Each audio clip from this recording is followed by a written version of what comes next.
ಬದಲಾವಣೆ ಒಂದು ಕಡೆ ಒತ್ತಾಯ ಮಾಡ್ತಾ ಇದ್ದಾರೆ. ನೋಡಿ, CM ಬದಲಾವಣೆ ನಮ್ಮ ಕೈಯಲ್ಲಿಲ್ಲ, ಅದು ಹೈಕಮಾಂಡ್ ತೀರ್ಮಾನ ಮಾಡುತ್ತೆ. ಆದರೆ ಇವತ್ತೇನು ಎಲ್ಲ ನಾಯಕರು ಹೇಳಿರುವಂತೆ ಖಂಡಿತವಾಗಲೂ ಕೂಡ ಈ ಅಧಿವೇಶನ ಆದ ನಂತರ ಸಂಪುಟ ವಿಸ್ತರಣೆ ಆಗ್ತದೆ. ಬಿಕ್ಕಟ್ಟು ಮುಗಿದ ಮೇಲೆ ಆಗುತ್ತೆ ಅಂತ ಸುದ್ದಿ ಇದೆ ಸರ್. ಅಂದರೆ ಏನು ಮುಖ್ಯಮಂತ್ರಿ ಡಿಸೈಡ್ ಆಗಬೇಕು, ಯಾರು ಆಗಬೇಕು ಅಂತ ಆ ವಿಚಾರದಲ್ಲಿ ಗೊಂದಲ ಇದೆಯಲ್ಲ ಸರ್? ನಮಗೆ ಆ ಮಾಹಿತಿ ಇಲ್ಲ.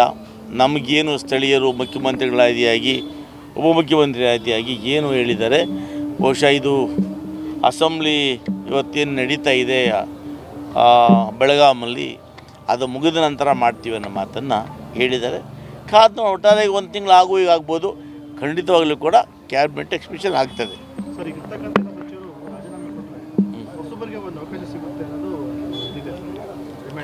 ಅದು ಕೊಡ್ತಾರಲ್ಲ, ತಗೊಳ್ತಾರಲ್ವ. ಬಹುಶಃ 12ರಿಂದ 13 ಜನನ ಕೈ ಬಿಟ್ಟು ಹೊಸಬರು ತಗೊಳ್ತಾರೆ ಅನ್ನೋ ಒಂದು ಸುದ್ದಿ ಇದೆ. ಬಹುಶಃ ಅದು ಹೈಕಮಾಂಡ್ ತೀರ್ಮಾನ ತಗೊಳ್ಳುತ್ತೆ. ಖಂಡಿತ ಕೂಡ ಹಿಂದೆ ನಾವು ಅವರನ್ನು ಮೊದಲನೇ ಬಾರಿ ಭೇಟಿ ಮಾಡಿದಾಗ ಈ ಬಾರಿ ಕಷ್ಟ ಆಗ್ತದೆ, ಅಂದರೆ ನೀನು ಭಾಳ ಒತ್ತಾಯ ಮಾಡಿದ್ರೆ ನಮ್ಮ ಪ್ರಿಯಾಂಕನ ಬಿಟ್ಟು ಹಿಂಗೆ ಕೊಡಬೇಕಾಗ್ತದೆ ಅಂದಾಗ ನಾನೇ ಹೇಳಿದ್ದೀನಿ, ದಯವಿಟ್ಟು ಬೇಡ ಅಪ್ಪಾಜಿ, ನನಗೆ ಮುಂದಿನ ಅವಧಿಗೆ ಅವಕಾಶ ಕೊಡಿ ಅನ್ನೋ ಮಾತನ್ನು ಹೇಳಿದ್ದೀನಿ. ನನಗೆ ವಿಶ್ವಾಸ ಇದೆ, ಅವ್ರು ಹೇಳಿದ್ದಾರೆ, ಆ ಒಂದು ಅವಕಾಶ ಕೊಡ್ತಾರೆ ಅನ್ನೋ ಆಶಾಭಾವನೆ ನನಗಿದೆ. ಸರ್, ಇದು ಬ್ರೇಕ್ಫಾಸ್ಟ್ ಮೀಟಿಂಗ್ ಬಗ್ಗೆ ಯಾರು ಮಾತಾಡಿದ್ರು? ದೊಡ್ಡ ಮಟ್ಟದಲ್ಲಿ ಚರ್ಚೆ ಆಗ್ತಾಯಿದೆ, ಇಬ್ಬರದ್ದು ಪದೇ ಪದೇ. ನೋಡಿ, ತಪ್ಪೇನಿದೆ ಈಗ ನಿಮಗೇನೆಂದರೆ, ಈ ಮಾಧ್ಯಮದವ್ರಿಗೆ ಹೋದ್ರೂ ತಪ್ಪು, ಹೋಗದೆ ಇದ್ರೂ ತಪ್ಪು. ಈಗ ಪರಸ್ಪರ ನಿಮ್ಮ ನಾನು ಟಿಫನ್ಗೆ ಬಂದು ನೀವು ನಮ್ಮ ಮನೆಗೆ ಬಂದರೆ ಏನು ಸವಾರತೆ? ಇಬ್ಬರು ಒಂದೇ ಪಕ್ಷದವರು, ಇಬ್ಬರು ಒಂದು ಪಕ್ಷದ ಜೋಡೆತ್ತುಗಳು, ಒಬ್ಬರು ರಾಜ್ಯಾಧ್ಯಕ್ಷರು, ಒಬ್ಬರು ಮುಖ್ಯಮಂತ್ರಿಗಳು, ಪರಸ್ಪರ ಊಟ ತಿಂಡಿ ಮಾಡ್ತಕ್ಕಂಥ ಸಂಪ್ರದಾಯ, ಹಿಂದೂ ಸಂಪ್ರದಾಯ. ಏನು ತಪ್ಪೇನಿದೆ?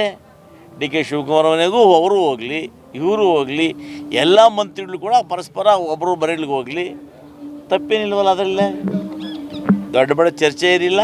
ಆ ಚರ್ಚೆಯನ್ನು ಮಾಧ್ಯಮಗಳು ನೀವು ಮಾಡ್ತಾಯಿದ್ದೀರಿ, ಬಟ್ ಅವರ ಬಟ್ಟದಲ್ಲಿ ಅದು ಚರ್ಚೆ ಇಲ್ಲ.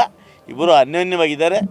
ಈ ರಾಜ್ಯವನ್ನು ಮತ್ತೆ 2028ಕ್ಕೆ ಅಧಿಕಾರ ತರಬೇಕು ಅನ್ನೋ ಛಲ ಇಬ್ಬರಲ್ಲೂ ಕೂಡ ಇದೆ.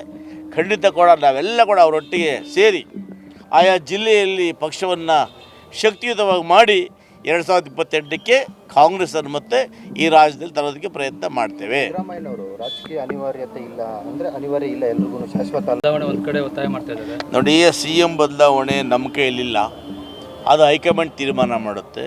ಆದರೆ ಇವತ್ತೇನು ಎಲ್ಲ ನಾಯಕರು ಹೇಳಿರುವಂತೆ ಖಂಡಿತವಾಗಲೂ ಕೂಡ ಈ ಅಧಿವೇಶನ ಆದ ನಂತರ ಸಂಪುಟ ವಿಸ್ತರಣೆ ಆಗ್ತದೆ. ಬಿಕ್ಕಟ್ಟು ಮುಗಿದ ಮೇಲೆ ಆಗುತ್ತೆ ಅಂತ ಸುದ್ದಿ ಇದೆ ಸರ್. ಅಂದರೆ ಏನು ಮುಖ್ಯಮಂತ್ರಿ ಡಿಸೈಡ್ ಆಗಬೇಕು, ಯಾರು ಆಗಬೇಕು ಅಂತ ಆ ವಿಚಾರದಲ್ಲಿ ಗೊಂದಲ ಇದೆಯಲ್ಲ ಸರ್? ನಮಗೆ ಆ ಮಾಹಿತಿ ಇಲ್ಲ.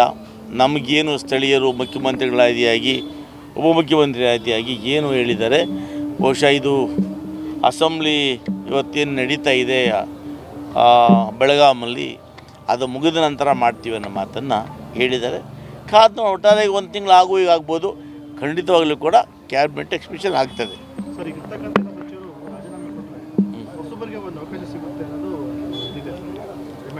ಅದು ಕೊಡ್ತಾರಲ್ಲ, ತಗೊಳ್ತಾರಲ್ವ. ಬಹುಶಃ 12ರಿಂದ 13 ಜನನ ಕೈ ಬಿಟ್ಟು ಹೊಸಬರು ತಗೊಳ್ತಾರೆ ಅನ್ನೋ ಒಂದು ಸುದ್ದಿ ಇದೆ. ಬಹುಶಃ ಅದು ಹೈಕಮಾಂಡ್ ತೀರ್ಮಾನ ತಗೊಳ್ಳುತ್ತೆ. ಖಂಡಿತ ಕೂಡ ಹಿಂದೆ ನಾವು ಅವರನ್ನು ಮೊದಲನೇ ಬಾರಿ ಭೇಟಿ ಮಾಡಿದಾಗ ಈ ಬಾರಿ ಕಷ್ಟ ಆಗ್ತದೆ, ಅಂದರೆ ನೀನು ಭಾಳ ಒತ್ತಾಯ ಮಾಡಿದ್ರೆ ನಮ್ಮ ಪ್ರಿಯಾಂಕನ ಬಿಟ್ಟು ಹಿಂಗೆ ಕೊಡಬೇಕಾಗ್ತದೆ ಅಂದಾಗ ನಾನೇ ಹೇಳಿದ್ದೀನಿ, ದಯವಿಟ್ಟು ಬೇಡ ಅಪ್ಪಾಜಿ, ನನಗೆ ಮುಂದಿನ ಅವಧಿಗೆ ಅವಕಾಶ ಕೊಡಿ ಅನ್ನೋ ಮಾತನ್ನು ಹೇಳಿದ್ದೀನಿ. ನನಗೆ ವಿಶ್ವಾಸ ಇದೆ, ಅವ್ರು ಹೇಳಿದ್ದಾರೆ, ಆ ಒಂದು ಅವಕಾಶ ಕೊಡ್ತಾರೆ ಅನ್ನೋ ಆಶಾಭಾವನೆ ನನಗಿದೆ. ಸರ್, ಇದು ಬ್ರೇಕ್ಫಾಸ್ಟ್ ಮೀಟಿಂಗ್ ಬಗ್ಗೆ ಯಾರು ಮಾತಾಡಿದ್ರು? ದೊಡ್ಡ ಮಟ್ಟದಲ್ಲಿ ಚರ್ಚೆ ಆಗ್ತಾಯಿದೆ, ಇಬ್ಬರದ್ದು ಪದೇ ಪದೇ. ನೋಡಿ, ತಪ್ಪೇನಿದೆ? ಈಗ ನಿಮಗೇನೆಂದರೆ, ಈ ಮಾಧ್ಯಮದವ್ರಿಗೆ ಹೋದ್ರೂ ತಪ್ಪು, ಹೋಗದೆ ಇದ್ರೂ ತಪ್ಪು. ಈಗ ಪರಸ್ಪರ ನಿಮ್ಮ ನಾನು ಟಿಫನ್ಗೆ ಬಂದು ನೀವು ನಮ್ಮ ಮನೆಗೆ ಬಂದರೆ ಏನು ಸವಾರತೆ?